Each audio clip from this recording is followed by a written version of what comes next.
আমরা একটা নতুন বাংলাদেশের যাত্রা শুরু করে একটি সমৃদ্ধ বাংলাদেশে আমরা পৌঁছতে পারব। প্রধান উপদেষ্টা তিনটি বিষয়ে জাতিকে আশ্বস্ত করেছিলেন। একটি হচ্ছে উনি রিফর্মস করবেন, কিছু বিষয়ে সংস্কার করবেন, যে সমস্ত কারণে বারবার এদেশে নির্বাচন এবং স্বৈরাচার, নির্বাচন প্রশ্নবিদ্ধ হয় এবং স্বৈরাচার প্রতিষ্ঠিত হয়েছিল। রিফর্মস করা হবে, বিচারকে দৃশ্যমান করা হবে এবং বিশ্বমানের আনন্দঘন একটি নির্বাচন অনুষ্ঠান করা হবে।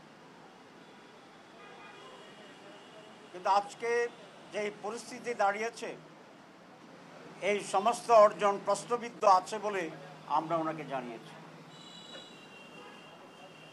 প্রথম যে রিফর্মস সংস্কার, আপনারা অনেকেই আমাদের সাথে ছিলেন। আমরা প্রায় 1 মাসের অধিক সময় ধরে 31টি দল, নির্বাচন রিফর্মস কমিশন সব মিলিয়ে আমরা একটি জায়গায় আসার জন্য চেষ্টা করেছি এবং সেখানে অনেক ডেভেলপমেন্টও আছে। সেটা হচ্ছে আমরা অনেকগুলি বিষয় ঐকমত্য পোষণ করেছি সব দল, এবং মেজর ইস্যু ছিল 19টি। দু একটি দল কোনো মেজর ইস্যুতে নোট অফ ডিসেন্ট দিয়েছেন, কিন্তু সবসময় মোর দেন 2/3 দল একেবারে নিঃশর্ত ঐকমত্য পোষণ করেছে। নোট অফ ডিসেন্ট যে কোনো দল দিতে পারে, যে কোনো বিষয়ে, যে কোনো ব্যক্তিও দিতে পারে, এটা তার রাইটস আছে, কিন্তু এই নোট অফ ডিসেন্টের মাধ্যমে সিদ্ধান্তের কোনো হেরফের হয় না, ব্যত্যয় হয় না। সহজে বোঝার জন্য আমি যেটা বলতে চাই যে হাইকোর্টে 3 বিচারপতির বেঞ্চ হয়, আপনারা জানেন। অনেক সময় 2 বিচারপতি যদি একমত হয়, সেটা রায় হিসেবে বিবেচিত হয়, আর যিনি ভিন্নমত পোষণ করেন উনি নোট অফ ডিসেন্ট দিতে পারেন ফর রেকর্ড অনলি। এই জন্য যে 19টা বিষয়ে with some note of dissent আমরা একমত হয়েছি, এগুলাকে আমরা মনে করি যে ঐকমত্য পোষণের ক্ষেত্রে একটি উল্লেখযোগ্য অগ্রগতি। কিন্তু আনফর্চুনেটলি অল্প সংখ্যক দল আমাদের ঐকমত্য পোষণের যে 19টি সেই বিষয়ে বাস্তবায়নে কিছুটা বাধা তৈরি করছে। তারা বলছেন আগামী নির্বাচিত সরকার আসলেই এগুলো বাস্তবায়ন করবে। আগামী নির্বাচিত সরকার যদি বাস্তবায়ন করে, তাহলে এখানে আমরা ঐকমত্য পোষণ করে পরিশ্রম করলাম কেন? তাহলে তো এই রিফর্মসটা পরের সরকারি উদ্যোগ নিতে পারতো, করতে পারত। আমরা জুলাই বিপ্লবের যে চেতনা, সেই চেতনায় ঐক্যবদ্ধ হয়ে এখন এই রিফর্মসগুলো অর্জন করার জন্য, বাস্তবায়নের জন্য আমরা চেষ্টা করেছি, করে যাচ্ছি, এবং এই আগেই বাস্তবায়ন হবে, এটা স্বাভাবিক দাবি। আমি প্রায় বলি ইমানের 3 অংশ। এক হচ্ছে মুখে স্বীকৃতি দেওয়া, হৃদয়ে ধারণ করা, কার্যে পরিণত করা। এই 3টে হলে ইমান পরিপূর্ণ। আমাদের চার্টার যেগুলো হয়েছে তারও 3টি অংশ। একটি অংশ ঐকমত্যে পৌঁছা, 2 নম্বর হচ্ছে এটার আইনি ভিত্তি দেওয়া, আর 3 নম্বর হচ্ছে এইটাকে বাস্তবায়ন করা, এর আলোকে কার্যক্রম পরিচালনা করা। তো এখন পর্যন্ত আমরা শুধুমাত্র ঐকমত্যে পৌঁছেছি, কিন্তু এটার আইনি ভিত্তি এবং বাস্তবায়নের ক্ষেত্রে 2-1টি দল বাধা দিচ্ছে, একমত হচ্ছেন না। আমরা খুব স্পষ্ট বলে আসছি যে জুলাই বিপ্লবের পরে আমরা আরো অনেক পরিবর্তন চেয়েছিলাম, কিন্তু কমপক্ষে ন্যূনতম সংস্কারের যে জায়গাটি, যেটা প্রধান উপদেষ্টার ওয়াদা, সেটা যেন অবশ্যই আইনের ভিত্তির মাধ্যমে এখনই কার্যকর করে। যদি তাই না হয়, তাহলে রক্ত দেওয়া, জীবন দেওয়া, এটা অর্জন হবে শূন্য, অর্থহীন হয়ে যাবে। এবং জুলাই শহীদদের প্রতি, রক্তাক্তদের প্রতি, বঙ্গদের প্রতি বিশ্বাসঘাতকতা করা হয়। আমরা চার্টারের পূর্ণ বাস্তবায়ন চাই এবং এই চার্টারের ভিত্তিতে আগামী নির্বাচন হইতে হবে। 2, বিচার দৃশ্যত উনি এটা বলেছেন যে নির্বাচনের আগেই কিছুটা বিচার হয়ে যাবে। আমরা বলেছি অসুবিধা নাই, বিচার ইজ এ কন্টিনিউয়াস প্রসেস, একদিনে সব বিচার হবে না, কিন্তু বিচার রাখতে হবে। 3 নম্বর, একটি সুষ্ঠু অবাধ নির্বাচন হবে, এটা উনি বলেছেন। আমরা ওনার বক্তব্যের নীতিগতভাবে একমত হয়ে কার্যকারিতার ব্যাপারে ভিন্ন মত পোষণ করেছি। আমরা বলেছি যে বর্তমান সরকার এবং আরও কিছু দেশ বিদেশি শক্তি মিলে নির্বাচনকে সুষ্ঠু হওয়ার ক্ষেত্রে বাধা তৈরি করা চলেছে। একটি নির্নকশার নির্বাচনের দিকে আমরা যাচ্ছি কিনা সেই ব্যাপারে আমাদেরও প্রশ্ন তৈরি হয়েছে, জনমনেও প্রশ্ন তৈরি হয়েছে। কারণ হিসেবে আমরা বলেছি যে এই সরকার লন্ডনে গিয়ে নির্বাচনের তারিখ ঘোষণা একটি দলের সাথে বৈঠক করে এটা নজিরবিহীন ঘটনা, এবং এতে করে তার নিরপেক্ষতা ক্ষুণ্ণ হয়েছে এবং একটি দলকে বেনিফিট দেওয়া হয়েছে মানুষের পারসেপশনের ক্ষেত্রে যে এই দলটি আগামী নির্বাচনে ভালো করবে। 2, আমরা বলেছি যে 5ই অগাস্টে যে জুলাই ডিক্লারেশন ছিল, ঘোষণা, সে ঘোষণাটিও সকলের সাথে আলোচনা করে ঐক্যমত্যের ভিত্তিতে ঘোষিত হয়নি। সেখানে কতিপয় বিষয়কে প্রাধান্য দিয়েছে, কতিপয় বিষয়কে তারা অ্যাভয়েড করেছেন এবং সেটা নিরপেক্ষতা হারিয়েছিল এবং এটা অসম্পূর্ণ ছিল। 3, আমরা বলেছি যে একই দিন বিকালে আরেকটা টেলিভিশন ভাষণে নির্বাচনের তারিখ ঘোষণাটা আমাদের কাছে মনে হয়েছে যে কোনো একটা চাপে পড়ে ওই দিনেই এটাকে ঘোষণা করতে হয়েছে। কারণ 2টা মেজর ইস্যু, একটা হচ্ছে জুলাই ডিক্লারেশন, এটা খুব ইম্পর্টেন্ট, জাঁকজমক করেছি, তাহলে সেদিনেই আবার সন্ধ্যায় আরেকটা জাতীয় বক্তব্য রাখার কি প্রয়োজন ছিল? এখানে কোনো একটা চাপ আছে বলে আমাদের আশঙ্কা হচ্ছে, আমরা এটা ওনাকে বলেছি। 3 নম্বর হচ্ছে সরকারের উচিত ছিল জুলাই সনদের ব্যাপারে একটু স্পষ্টভাবে সিদ্ধান্ত গৃহীত হওয়ার পরেই নির্বাচনের রোডম্যাপ এবং তারিখ ঘোষণা করা। নির্বাচন ফেব্রুয়ারি রোজার আগে হবে, এই ব্যাপারে আমরা বলেছি আমরা একমত। এখানে আমাদের কোনো তারিখের ব্যাপারে আমাদের কোনো দ্বিধাদ্বন্দ্ব নেই, দ্বিমত নাই, কোনো কনফিউশন নেই। কিন্তু একটি দল নির্বাচন সুষ্ঠু করার জন্য যখন আমরা কতিপয় শর্তের কথা বলি, যেটা বাস্তব, তখন এই বলতে চায় আমরা এই তারিখে নির্বাচন চাই না, ষড়যন্ত্র করছি। এই কথাটা আমি মনে করি, কারণ হচ্ছে ইলেকশন হচ্ছে একটা পারসেপশনের ব্যাপার। এখন উনি আজকে আমাদের সাথে বলেছে জুলাই চার্টার এটা ওনারের সাবজেক্ট এবং এটা হইতে হবে, কিন্তু এটা অর্জন না করে নির্বাচনের ট্রেন ছেড়ে দেওয়াটা এক ধরনের আমি কি বলবো, এক ধরনের ভুল সিদ্ধান্ত। কারণ একটা দল যেভাবে চেয়েছে সেভাবে হয়েছে, তারা নির্বাচনে দিয়ে গেছে, আর বাকি সকল মেজর দল কিন্তু আমরা এই বিষয়ে এক আছি যে জুলাই সনদের বাস্তবায়ন করতে হবে। শুধু আমরা এর জন্য লড়াই করছি, দাবি করছি, আর একটি দল এটা ছাড়াই এগিয়ে যাচ্ছে। এখানে একটা বৈষম্য তৈরি হয়েছে, কারণ একটি দলকে অফেন্সিভ রাখা হয়েছে আর আমাদেরকে ডিফেন্সে দিয়ে দেওয়া হয়েছে। আমি এটা ওনাকে বলেছি, এখানে লেভেল প্লেইং ফিল্ডের যে ইস্যুটি, এটা ক্ষুণ্ণ হয়েছে এবং এটা আপনাকে ঠিক করতে হবে, নির্বাচনের আগেই ঠিক করতে হবে। আমরা পিআরের ব্যাপারে কথা বলেছি। এখন 31টি দল যারা আমরা নির্বাচন কমিশনে, আমরা যারা ঐক্যমত্য কমিশনে রিফর্মসে ছিলাম, এর ভিতরে 25টি দল পিআর চায়। যেমন বামপন্থী দলগুলো পিআর চায়, ইসলামী দলগুলো পিআর চায়, তার বাইরেও যে সমস্ত দল আছে, যেমন নূরের দল আছে, এবি পার্টি আছে, আমাদের রাষ্ট্র সংস্কার আন্দোলন আছে, এরা সকলেই পিআর চায়। সুতরাং আমরা বলেছি পিআর এদেশের মেজরিটি রাজনৈতিক দল চাচ্ছে, যারা মেজরিটি মানুষকে প্রতিনিধিত্ব করে। আমাদের মাঝে একটু ডিফারেন্স হচ্ছে এই, অনেক দল আপার হাউসে পিআর চায়, আর আমরা এবং আরো কয়েকটি দল আপার হাউস লোয়ার হাউস, এখানে পার্থক্য, কিন্তু পিআর সকলে আমরা চাচ্ছি। সুতরাং আমরা বলেছি অধিকাংশ দল যেহেতু পিআর চায় এই একটি কারণে।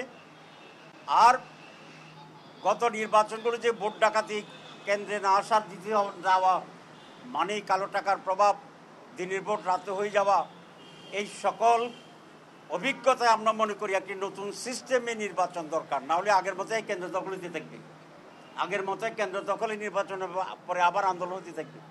সুতরাং এটাকে থামানোর জন্যে একটি নতুন পদ্ধতি, যেটার ব্যাপারে কেন্দ্র দখল হবে না, কালো টাকার বিষয় হবে না, জোর জবরদস্তি হবে না।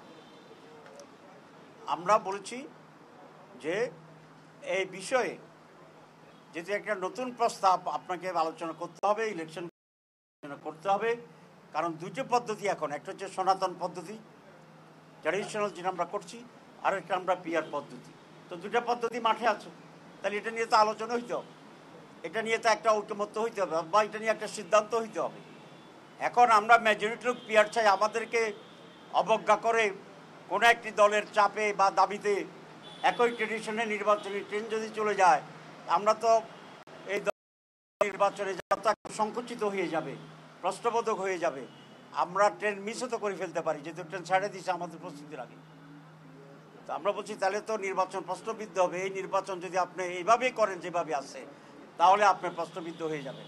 আমরা নির্বাচন চাই ফেব্রুয়ারিতে, কিন্তু এইসব প্রশ্নগুলোর সকলে মিলে একটা সমাধান করতে হবে, এবং সকলের সন্তুষ্টি এবং সম্মতি এবং অংশগ্রহণের মাধ্যমেই নির্ধারিত সময়ে একটি সুষ্ঠু অবাধ উৎসবমুখর নির্বাচনের ব্যবস্থা করতে হবে।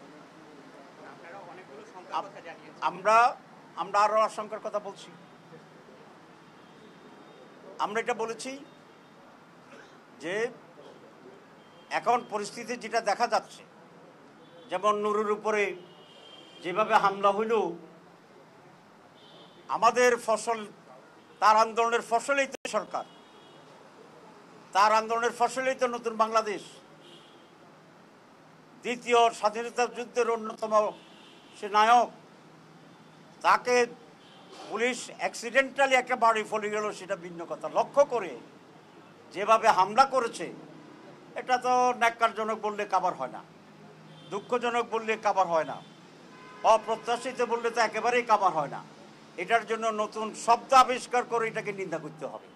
এত বাজে একটা ঘটনা করছে সরকার। আমরা এটা অফিসিয়ালি নিন্দা করি, দুঃখবোধ করি, এবং এটার যথাযথ বিচার বিভাগীয় তন্ত্র শুরু করে কঠিনভাবে দোষীদের শাস্তির ব্যবস্থা করতে হবে। আমরা শেষ করি নাই, ধৈর্য একটা থাকলে ভালো হয়। আমরা এই জন্য বলছি যে এই যে লক্ষণটি, যে নির্বাচন হওয়ার ক্ষেত্রে আগেই পরিস্থিতি কোলাটে হচ্ছে। আপনারা কোনো কোনো দলের লোকদের বক্তব্য দেবেন, কলজা ছেড়ে ফেলবে, জিব্বা কাটিয়ে ফেলবে, তারপরে এখন তো লোকেরা ভয় পেতেছে যে জিব্বা তো একটাই, দুইটা হইলে না একটা কাটলে আরেকটা থাকে, কিন্তু একটা যে জিব্বা হিটা কাটিয়ে ফেললে এখন বেচারা তো খাইতেও পারবে না, কথা কইতেও পারবে না। আমরা আজকে বলে আসছি ওনাকে যে আপনার এই দেশে এরকম কথা হয়, পরিচিত লোকের কথা বলে, আপনি তো কিছু করছেন না। আপনি বলবেন যে সব ঠিক হয়ে যাবে, ভোটের দিন দেখবেন যে সব দখল হয়ে গেছে, তখন রাতে আপনি একটা বিবৃতি দিবেন, দুঃখ প্রকাশ করে যে আমি নির্বাচন চাই নাই, এতে কোনো সমস্যার সমাধান হবে না। কথা পরিষ্কার। সুবিলন সাহেব বক্তৃতার সবসময় বলতো কথা পরিষ্কার, ঠিক আছে?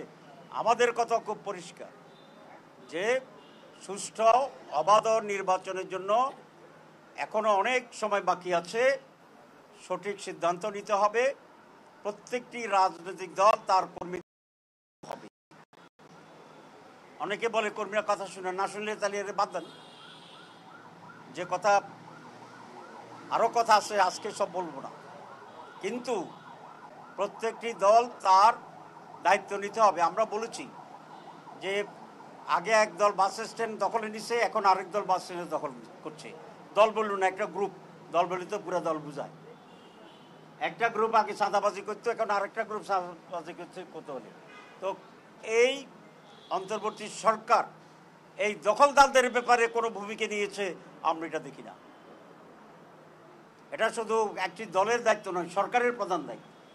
তো যে সরকার একটা বাস স্ট্যান্ড ক্লিয়ার করতে পারে না, একটা চাঁদাবাজকে ধরে শাস্তি দিতে পারে না, সেই সরকারের এত বড় নির্বাচনে এত বড় সন্ত্রাসী এত কিছুকে কিভাবে ট্যাকেল করবে আমরা এতে শঙ্কিত এবং আমরা কিছুটা উদ্বিগ্ন আছি। আমরা সব কথা বলেছি এই জন্য যে এখন যে সময় আছে, সরকার যদি সঠিক সিদ্ধান্ত নিয়ে সঠিক উদ্যোগ গ্রহণ করে তাহলে এই পরিস্থিতির উন্নতি ঘটানো সম্ভব। পরিস্থিতি যদি উন্নতি ঘটে তাহলে একটা সুষ্ঠু নির্বাচন হওয়ার সম্ভব। আর সেরকম একটি পরিবেশে সকল রাজনৈতিক দল ফেসিবাদ ছাড়া আমরা উৎসবমুখরভাবে এই নির্বাচনে নির্ধারিত তারিখে অংশগ্রহণ করা সম্ভব এবং সেটা হওয়া উচিত। যদি তার ব্যত্যয় ঘটে তাহলে বাংলাদেশ এক বিশাল নৈরাজ্যের দিকে চলে যাবে এবং নির্বাচনে আমরা যেটা দেখছি মনে হয় যেন কোনো জায়গা থেকে এক ধরনের নীল নকশার নির্বাচন আবার করা যায় কিনা সেরকম উদ্যোগ করছে। আমরা এবারে স্পষ্ট বলি, কোনো নীল নকশা বাংলাদেশে বাস্তবায়িত হবে না, হতে দেওয়া হবে না। এবং এই সরকারকে জাতিকে নিয়ে সেই উদ্যোগ নিয়ে সেই পরিস্থিতিকে নিশ্চিত করতে হবে।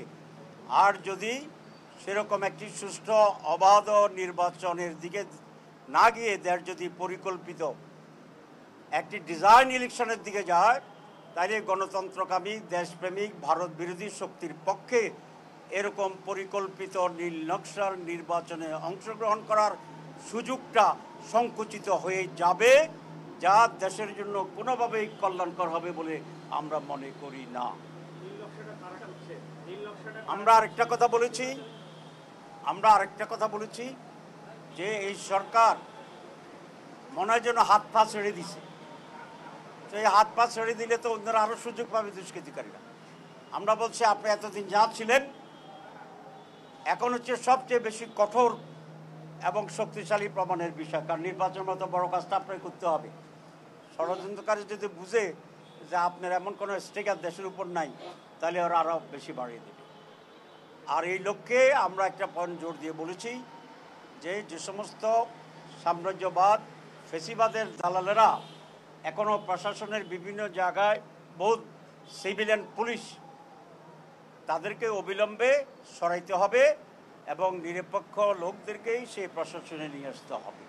তো মৌলিকভাবে এই কয়েকটি বিষয় আমরা সংক্ষেপে ওনার কাছে তুলে ধরেছি। উনি বলেছেন, উনি মনোযোগ শুনেছেন এবং এই ব্যাপারে উনি ওনার ভূমিকা পালন করবেন। আপনাদের সবাইকে ধন্যবাদ। আজান হচ্ছে, যত সংক্ষেপ প্রশ্ন করা যায়। আজান হচ্ছে, একজন একজন করেন, আপনি প্রথম আপনি করেন। একটু দুই প্রশ্ন করলে তো জবাব একজনকে দিতে হবে। আপনি বলেন, আমি আপনাদের সুযোগ দিচ্ছি, একটু ধৈর্য ধরতে হবে, নাহলে আপনারা বঞ্চিত হবেন।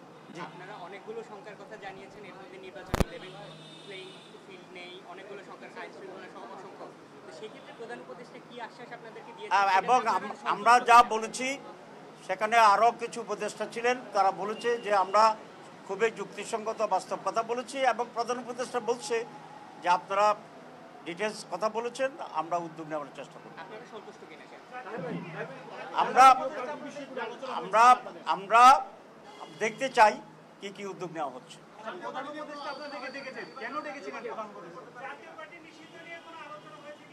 আমরা যেটা বলেছি যে নুরুর উপরে যে হামলা হয়েছে এর ষড়যন্ত্র গভীরে, তাদেরকে বের করা উচিত এবং সেখানে রুটে গিয়ে যারা যারা দোষী তাদের কঠোর ব্যবস্থা নেওয়া দরকার। 2 নম্বর আমরা বলেছি যে আওয়ামী লীগের সহযোগী হিসাবে জাতীয় পার্টি কাজ করেছে, সুতরাং আওয়ামী লীগকে আমরা যেভাবে আপনারা যে সিদ্ধান্ত নিয়েছেন জাতীয় পার্টির ব্যাপারে একই রকম সিদ্ধান্ত নেওয়া যেতে পারে।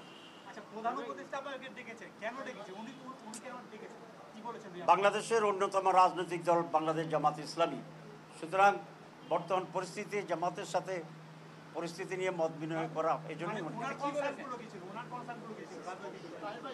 আলোচনা।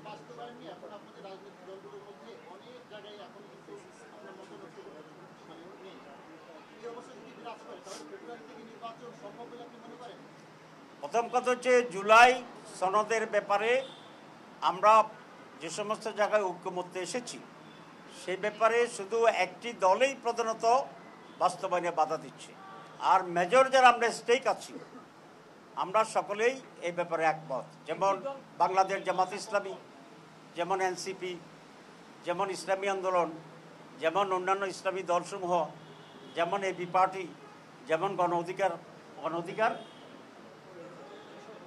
পরিষদ, আমরা সকলেই কিন্তু একমত। সেটা আপনারা নিজেরা স্ব উদ্যোগে জানলে ভালো হবে। আপনি বলছেন যে নির্বাচনী ট্রেন আপনারা মিস করার পথে আর কি একটি দলের জন্য নির্বাচন আয়োজন হয়ে গেছে, নীল নকশা নির্বাচনের দিকে যাচ্ছে, নীল নকশায় কারা জড়িত, কারা করছে এবং যেটা আপনারা এই দল নির্বাচনে যাবেন কি না? জি, নীল নকশা তো যারা করে তাদেরকে সবসময় সম্মুখে দেখা যায় না, এক নম্বর কথা।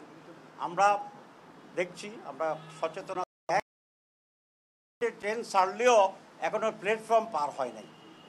সুতরাং যদি জেনুইন যে প্রস্তুতি এবং অবস্থাগুলো যদি ফুলফিল হয়, সুষ্ঠু নির্বাচনে যায়, তাহলে আমরা দৌড়াই গিয়ে আবার ধরবো। কিন্তু এগুলা শর্ত হচ্ছে অবাধ সুষ্ঠু নির্বাচনের জন্য যে সমস্ত ফ্যাক্টরগুলো এখন হচ্ছে এগুলোকে অবশ্যই দূর করতে হবে। জি, আর নতুন কথা নাই।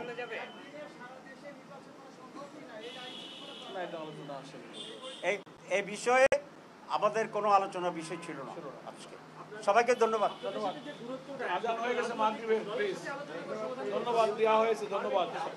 আমরা যেটা বলি, আরেকটা কথা আপনাদের বলে দিই, বলেছি, এক নম্বর হচ্ছে সরকারের উচিত মেল স্টেকগুলোর সাথে আলোচনা করে একটা ঐক্যমত্যে এসে নির্বাচন প্রক্রিয়া ইত্যাদি ব্যাপারে ওপেন হওয়া।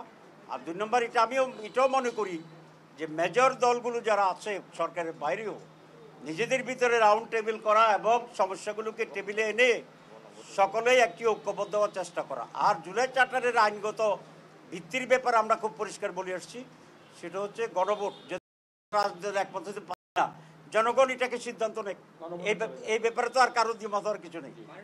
সেটা আমরা বলছি গণভোট ইজ দ্য সলিউশন। আপনি অতি সত্তর গণভোটের প্রস্তুতি নিয়ে দেন। জনগণ যদি জুলাই চার্টারকে পিআরকে মাইনাস করে দেয় তা আমরা মেনে নেব।